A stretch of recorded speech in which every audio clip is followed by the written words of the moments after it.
दुनिया के सबसे बड़े अपराधों में से वो अपराध जिसको हमेशा दबा दिया जाता है, ये वो काला कारोबार है जिसमें दुनिया के बड़े अमीर, ताकतवर और प्रभावशाली लोगों का नाम हमेशा सामने आया। अगर बात करूं जेफरी एफस्टीन से लेकर ब्रिटेन के राजघराने, दुनिया के पावरफुल लोग इसमें हमेशा इन्वॉल्व रहे, लेकिन उन पर कभी कोई एक्शन नहीं हुआ। क्यों? क्योंकि ताकतवर थे। कहते हैं जब ताकत कानून से बढ़कर हो जाता है तो न्याय भी डरता है, और हमेशा ऐसे अपराधों को दबा दिया जाता है, और वो है दुनिया का चाइल्ड ट्रैफिकिंग। अगर मैं सिर्फ हिंदुस्तान की बात करूं, नेशनल क्राइम ब्यूरो रिकॉर्ड्स के हिसाब से 62,946 लड़कियां हर साल मिसिंग होती है जो वापस लौट कर नहीं आती। ये तो सिर्फ हिंदुस्तान की बात कर रहा हूं मैं। अगर कुछ एक मीडिया की बात करें तो पूरी दुनिया से हर साल 8 मिलियन यानी कि 80 लाख बच्चे गायब होते हैं जो कभी वापस नहीं आते। अगर आप समझ सकते हैं कि दुनिया के बड़े बड़े पावरफुल लोग इनमें इन्वॉल्व हैं। ये केस कभी नहीं खुलते, कभी दुनिया के सामने नहीं आते। अगर ये कभी दुनिया के सामने भी आए तो दबा दिया जाता है। इन केसों के जो भी गवाह होते हैं या तो गायब हो जाते हैं या जेलों के अंदर जाते हैं और जेलों में ही मर जाते हैं। इस पूरी चाइल्ड ट्रैफिकिंग को समझने के लिए हम लोग थोड़ा सा पीछे आते हैं कि हिंदुस्तान गुलाम हुआ, अंग्रेजों ने गुलाम किया। हिंदुस्तान ही नहीं, दुनिया के बहुत सारे देशों ने अंग्रेजों ने गुलाम किया। लेकिन अगर मैं आपसे पूछूं अंग्रेज कौन, क्योंकि अंग्रेज अगर हम देखते हैं तो सभी अंग्रेज, क्या न्यूजीलैंड के अंग्रेज, ऑस्ट्रेलिया के अंग्रेज, नाइजीरिया के अंग्रेज, कहाँ के अंग्रेज? अगर मैं बात करूं सिर्फ ब्रिटेन के, इन्होंने पूरी दुनिया को गुलाम किया। ईस्ट इंडिया कंपनी सिर्फ फ्रंट पर थी यार, लेकिन असली दिमाग, असली पावरफुल लोग कौन थे? ब्रिटेन के राजा और रानी। ईस्ट इंडिया कंपनी तो सिर्फ फ्रंट पर था, लेकिन इनके पीछे सारा गेम किसका? वहां के राजा और रानी का। आज भी अगर मैं आपसे बात करूं ब्रिटेन की, तो ब्रिटेन की धरती में आप देखते हैं कि यार ब्रिटेन एक लोकतंत्र देश है, वहां तो चुनाव होते हैं, लेकिन ऐसा नहीं है। ब्रिटेन के अंदर जो भी कंट्रोल है वो वहां के राजा और रानी का ही होता है। ब्रिटेन कैसे चलेगा, दुनिया कैसे चलेगी, ये डिसाइड करते हैं ब्रिटेन के राजा और रानी। ये मैं क्यों बता रहा हूं? क्योंकि धीरे धीरे कैसे इस चाइल्ड ट्रैफिकिंग के साथ रॉयल फैमिली का एक नाम जुड़ता है वो आपको देखने को मिलेगा। यार जब भी ब्रिटेन की धरती में कोई बच्चा पैदा होता है ना, आपको पता है उस बच्चे को एक कंपनी नंबर दे दिया जाता है।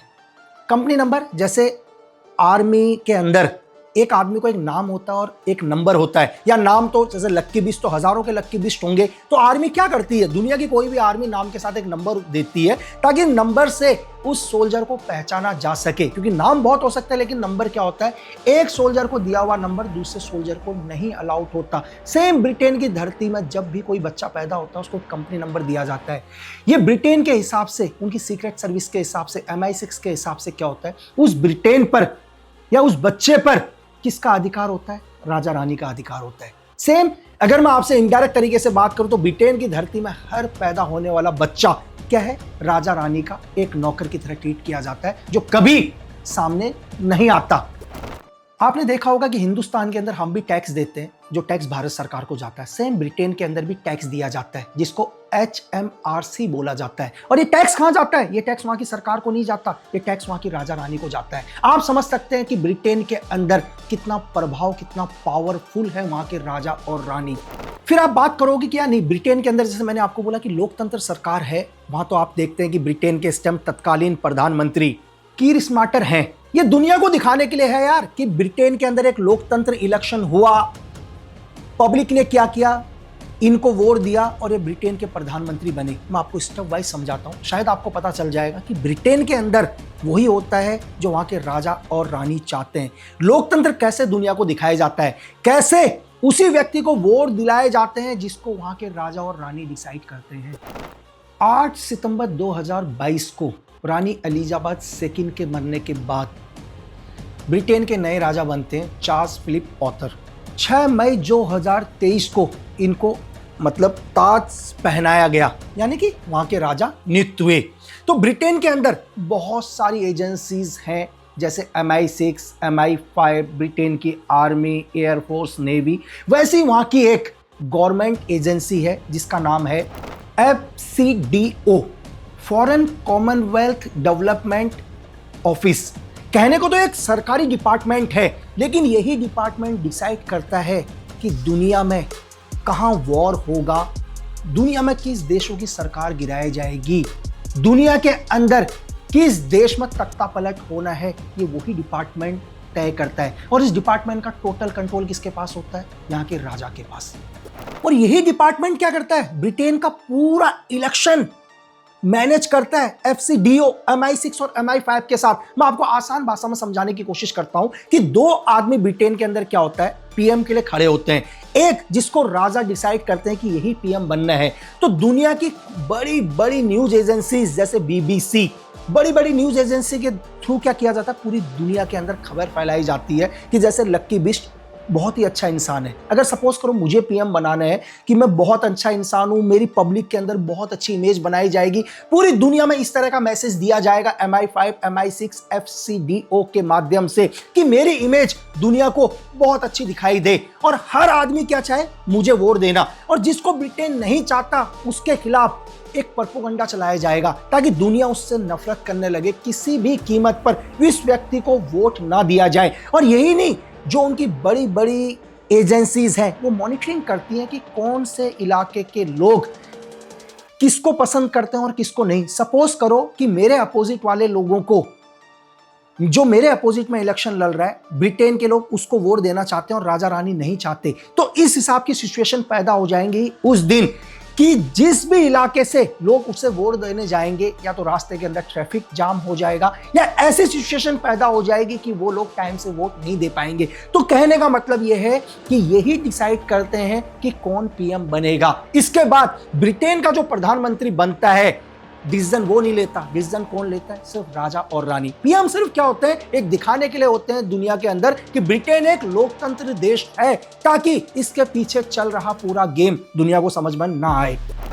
पर हम बात कर रहे थे चाइल्ड ट्रैफिकिंग की और हम आ गए राजा रानी, ब्रिटेन के लोकतंत्र। ये मैं इसलिए समझा रहा हूं ताकि आपको मैं ये बता सकूं कि क्यों दुनिया की आवाज को दबा दिया जाता है, क्यों आज भी 80 लाख बच्चे हर साल गायब हो रहे हैं, वो कभी वापस नहीं आते, क्यों रॉयल फैमिली के एक प्रिंस पर बच्चे ट्रैफिकिंग का नाम लगता है लेकिन कभी प्रूफ नहीं हो पाता। मैं आपको धीरे धीरे पूरा सिनेरियो समझाने की कोशिश करता हूं। ब्रिटेन के प्राइम मिनिस्टर यानी कि PMO में एक एडवाइजर होता है। ये किसकी तरफ से होता है? राजा रानी की तरफ से होता है। यही डिसाइड करता है, राजा रानी का एक तरह से मैसेज पास करता है कि ब्रिटेन के अंदर या दुनिया के अंदर क्या करना है। तो ब्रिटेन के PM वही करते हैं, अपनी मर्जी से वो कोई भी एक्शन नहीं लेते।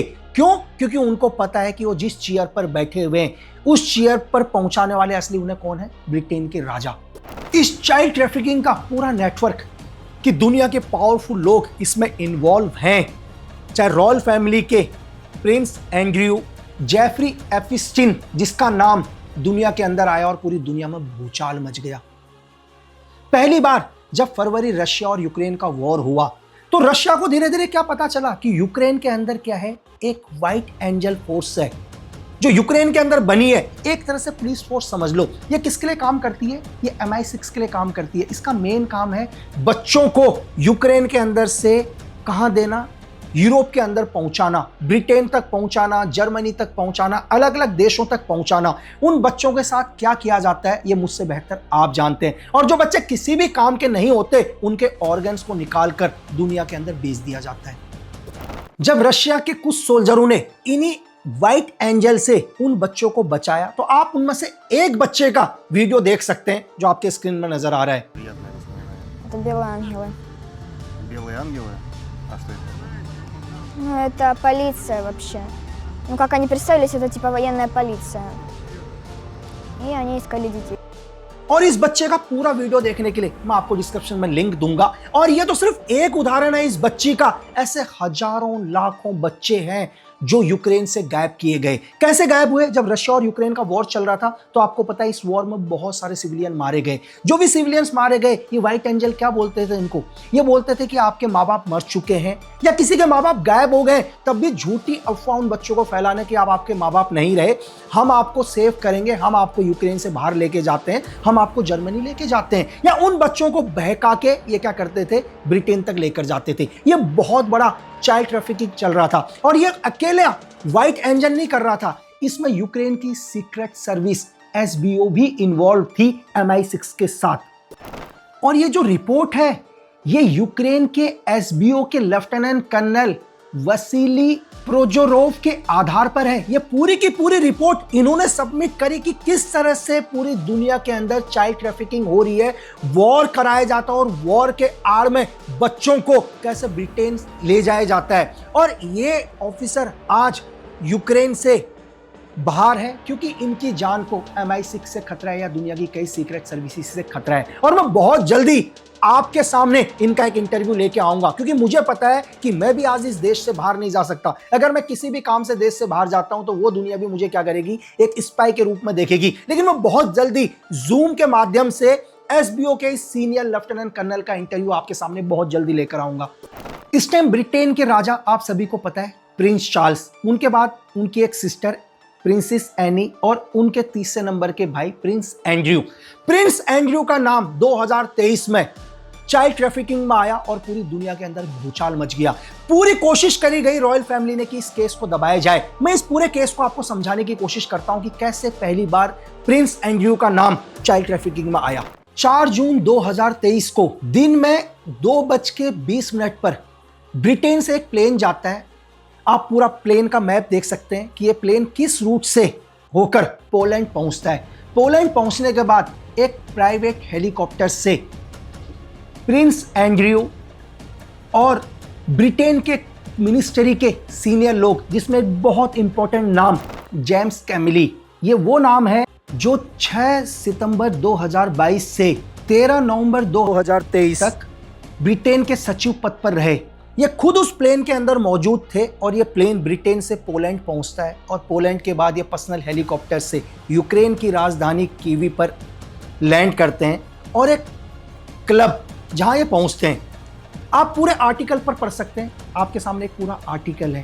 यहां क्या होता है, एंड्रयू 2 बच्चों को जबरदस्ती अगवा करके लाते हैं और 6 जून 2023 को दोबारा रात 8:44 पर अपने हेलीकॉप्टर पर बैठते हैं, फिर प्लेन तक पहुंचते हैं, फिर दोबारा प्लेन पोलैंड से ब्रिटेन पहुंचता है। यहां एंड्रयू ने क्या किया, 2 बच्चों को जबरदस्ती अपने साथ अगवा करके ले गए। उसी क्लब पर काम करने वाले व्यक्ति ने अपनी गवाही दी। यह गवाही बहुत अहम थी, लेकिन दुनिया में एक रॉयल फैमिली के प्रिंस इसमें इन्वॉल्व थे। इसने ब्रिटेन ने अपनी पूरी ताकत लगाई इस केस को दबाने की और झूठ फैलाने की कि ब्रिटेन की रॉयल फैमिली को इसके बारे में कुछ भी नहीं पता। एक पल के लिए आप सोचो कि ब्रिटेन के एक राजकुमार वहां के फॉरेन मेंबर के साथ और वहां के खुद एक सचिव एक प्लेन के अंदर जाते हैं और वो प्लेन वॉर के सिचुएशन में यूक्रेन पहुंचता है, जहां पूरा वॉर चल रहा है, रशिया और यूक्रेन का वॉर। क्या इस बात की जानकारी ब्रिटेन की रॉयल फैमिली को नहीं होगी?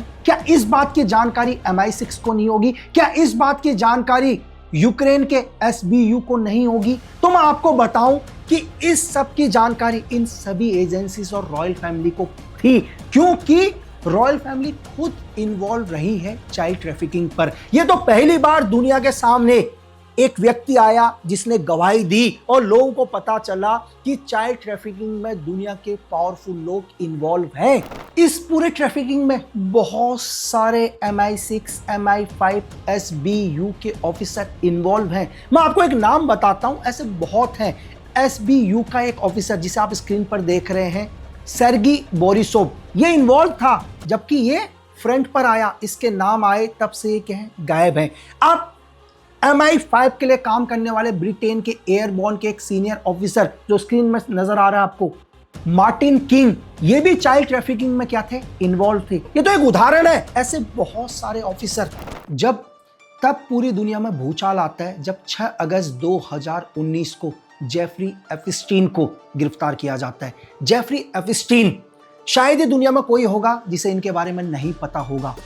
जेफरी एपिस्टीन MI6 और मोसाद का एक एजेंट। आप एक एजेंट समझ रहे हैं? एक एजेंट का काम क्या होता है? एक एजेंट का काम होता है दुनिया की वो हर इंफॉर्मेशन प्राप्त करना जो उसके देश के लिए फायदेमंद हो। लेकिन जेफरी एपिस्टीन का काम अपने देश के लिए नहीं था। ये क्या करता था, लोगों की इंफॉर्मेशन को लेकर आता था, उसको MI6 और मोसाद के साथ शेयर करता था। MI6 का एक ही काम था, इन पावरफुल लोगों को ब्लैकमेल करना और दुनिया के अंदर वो सब कराना जो ब्रिटेन चाहता है।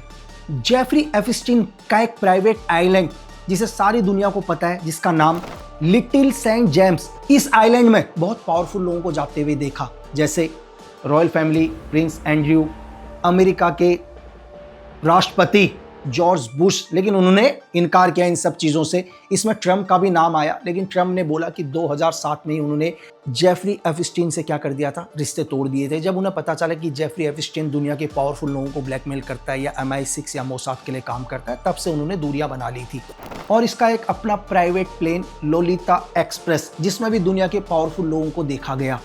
और 2001 की एक फोटो दुनिया में बहुत वायरल हुई, जहां पर प्रिंस एंड्रयू, वर्जीनिया गोर्फी और उसके पीछे गैसलेनी मैक्सवेल को देखा गया। यहाँ पर आरोप लगाए वर्जीनिया ने कि उन्हें जबरदस्ती, जब वो 17 साल की थी तो एपिस्टीन ने उन्हें जबरदस्ती प्रिंस एंड्रयू तक पहुंचाया और प्रिंस एंड्रयू ने उनके साथ जबरदस्ती करी। 2021 में ये कोर्ट पर केस भी पुटअप हुआ, लेकिन पावरफुल लोग थे, कभी न्याय नहीं मिल पाया। गिल्सेन मैक्सवेल एक पावरफुल लेडी, लेकिन कहते हैं ये एपिस्टीन की गर्लफ्रेंड थी। मतलब जितनी भी लड़कियों को चाइल्ड ट्रैफिकिंग किया जाता था, यही करती थी, एपिस्टीन तक पहुंचाती थी। और एपिस्टीन क्या करता था, दुनिया के पावरफुल लोगों तक उन्हें पहुंचाता था। और एपिस्टीन उन पावरफुल लोगों को ब्लैकमेल भी करता था ताकि ब्रिटेन, MI6 उनसे वो काम निकलवा सके जो राजा और रानी चाहते हैं। गिस्लेन मैक्सवेल को 2021 में कोर्ट ने 20 साल की सजा सुनाई और आज भी ये जेल में है। जेफरी एपिस्टीन को 6 जुलाई 2019 को अरेस्ट किया गया और महज 1 महीने 4 दिन 10 अगस्त 2019 को एपिस्टीन ने क्या किया, जेल के अंदर फांसी लगा के आत्महत्या कर ली। ये लोगों को बताया जाता है, लेकिन इसमें एक बहुत बड़ी इत्तेफाक कि उस दिन बोला जेल के अंदर सारे CCTV बंद थे, कोई भी कैमरे नहीं चल रहे थे, एपिस्टीन के सेल के पास कोई भी गार्ड नहीं था। और पोस्टमार्टम रिपोर्ट कहती है कि एपिस्टीन की कई हड्डियां फ्रैक्चर थी। तो आप ये लगाओ कि अगर एक आदमी फांसी लगाएगा तो उसकी हड्डियां कैसे फ्रैक्चर होंगी। क्या उसी दिन CCTV कैमरे को बंद होना था? क्या उसी दिन उसके सेल के पास किसी भी गार्ड को मौजूद नहीं होना था? ये सिर्फ एपिस्टीन को इसलिए मार दिया गया क्योंकि दुनिया के बहुत पावरफुल लोगों के नाम एपिस्टीन के पास थे। और एपिस्टीन के बनने के बाद इस फाइल को क्लोज कर दिया गया कि एपिस्टीन के पास वो कोई भी नाम नहीं है जिनके पास उन्होंने बच्चियों को भेजा या उन लोगों को भेजा जिनकी ये ट्रैफिकिंग करते थे। और इस केस को बंद कर दिया गया क्योंकि केस में क्या है, बहुत पावरफुल लोगों का नाम था। ब्रिटेन के राजा नहीं चाहते थे कि ट्रम्प प्रेसिडेंट बने, क्योंकि ट्रम्प ने कहा था अगर मैं प्रेसिडेंट बनता हूं तो मैं एपिस्टीन फाइल खोलूंगा। जब ट्रम्प प्रेसिडेंट बने, आपने इंटरनेट में एक बहुत वायरल फोटो देखी होगी कि ब्रिटेन के प्रधानमंत्री ट्रम्प को एक इन्विटेशन दे रहे हैं ब्रिटेन आने के लिए कि वहां के किंग उनसे मिलना चाहते हैं। ये इनविटेशन किस लिए था? ताकि पब्लिक में इस इनविटेशन को दिया जा सके, ताकि ट्रम्प ना मना कर सके। जब ट्रम्प ब्रिटेन के राजा से मिले तो उनके ऊपर एक प्रेशर दिया गया, किस चीज के लिए? एपिस्टीन फाइल को दबाने के लिए, ताकि एपिस्टीन फाइल को दोबारा ना खोला जाए। अगर एपिस्टीन फाइल खुलती है तो उसमें रॉयल फैमिली या दुनिया के बहुत पावरफुल लोगों के नाम सामने आते हैं। तो आज भी इस दुनिया के अंदर चाइल्ड ट्रैफिकिंग चल रही है और ये कारोबार दुनिया के बहुत पावरफुल लोग कर रहे हैं। और वो कभी इसलिए सामने नहीं आते क्योंकि सत्ता उनके पास है, पावर उनके पास है और दुनिया की हर वो चीज उनके पास है जिससे वो हर चीज को दबा सकते हैं। और आखिरी में आप सभी से एक ही विनती कि दुनिया में हमें जो दिखाई देता है वही सच नहीं होता, या जो हम सुनते हैं वही सच नहीं होता। अगर आपको कभी भी ऐसा लग रहा है कि आपके सामने गलत हो रहा है, आपको ऐसा लगता है कि किसी बच्ची के साथ गलत हो रहा है, तो आपका फर्ज बनता है उसकी मदद करना। आपकी एक मदद किसी का जीवन बचा सकती है। क्यों? क्योंकि देश प्रेम से बड़ा कोई धर्म नहीं है। जय हिंद।